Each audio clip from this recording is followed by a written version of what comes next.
No easy solution to Nigeria's economic problems. US says, welcome to the news and thank you for tuning in to listen. Please subscribe to our channel. To get notified when we post hot juicy news updates, please click on the notification bell. There is no quick and easy solution to Nigeria's economic challenges, the United States government has disclosed. The United States Deputy Secretary of Treasury, Wale Adeyemo, who stated this at a forum with business leaders in Lagos State, said the country lacks a macroeconomic framework to attract more dollar-denominated foreign direct investment into its economy. He spoke at the Lagos Business School on the U.S.-Nigeria economic relationship. There is no quick, easy solution to these challenges. I want to be honest about that. This is what true partners are, Adeyemi told his audience. But ultimately, we know that by helping to make investment in Nigeria economy in your businesses, especially SMEs, we can help build a type of ecosystem that can help Nigeria be successful over time, he added. The U.S. Deputy Secretary, who arrived in Nigeria on Sunday, on a visit to the country as a part of the President Joe Biden administration commitment to deepening the U.S.-Africa economic and trade relationship.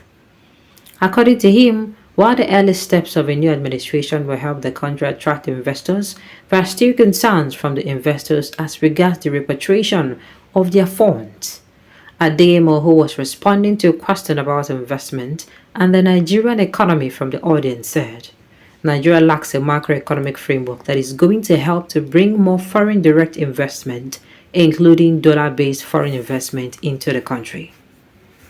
The early steps the government has taken is good in terms of what they have done, fiscal policy, in terms of what they're trying to do with the unifying the exchange rates. More needs to be done, and they recognize that. The truth is, as companies around the world become more comfortable with their approach, you would expect that Nigeria will be a destination for FDI. Adeyemo noted that the government needs to develop a macroeconomic framework that demonstrates its commitment to the fundamentals, and this will in turn help attract foreign investors into the country and help the country's economy thrive. According to the Deputy Secretary, proposed reforms by the Nigerian government will not have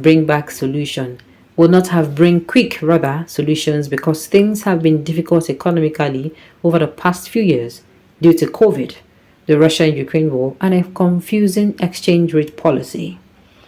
We need to make sure that as you are making the transition, which will take longer than anyone wants, that you are taking steps to make sure that you are helping Nigerians who are feeling it the most. But I think the most important point is that you need to put reforms in place that allows people to bring in capital into the country in a way that they are secured and can take their money out when they choose to, and they continue to make investment, he said. According to him, America is bullish on Nigeria because of its people. He stated that recently the introduced reforms in Nigeria were long overdue. He said the United States had made it clear to the Nigerian government that it wanted to partner in the implementation of the reforms. He disclosed that this is not the US, this is not just the United States, the World Bank, the AFDB, and other international institutions too. I know that before I came, I spoke to the president of the World Bank, who has seen the president of the administration and is ready to work with them in terms of trying to help make the transition easier, especially for Nigerians feeling the pinch. He noted that the United States is one of Nigeria's foreign investors in Nigeria, with the countries being the United States' second largest African trading partner. He stated that the United States government provided Nigeria with over $1 billion assistance in 2022 to support Nigerians with access to health care and reduce food insecurity. New reforms. Since President Bola Tinubu began his tenure on May 29, 2023, he has implemented many reforms with the unification of the exchange rate and removal of fuel subsidy headlining these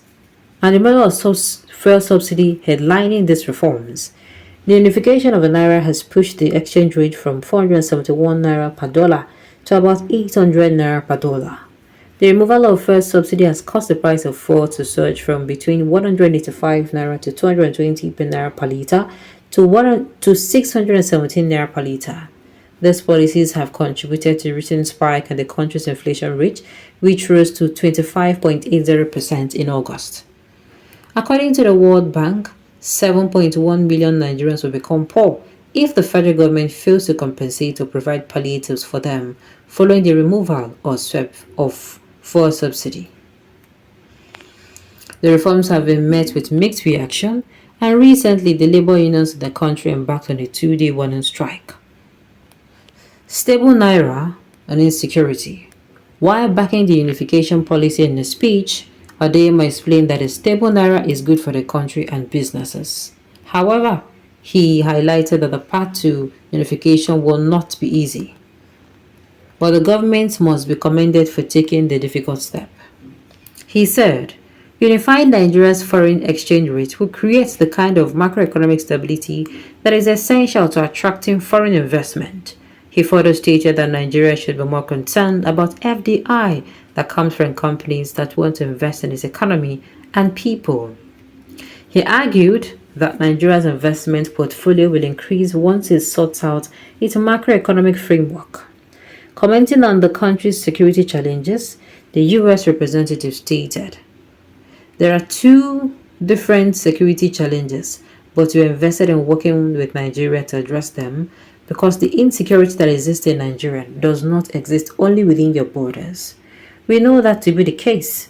This is why America is interested in a strategic and economic partnership with Nigeria. We also want to ensure that we are making investment in communities all over Nigeria to demonstrate to people that there are economic opportunities in their communities that take them away from doing actions that hurt them and their communities.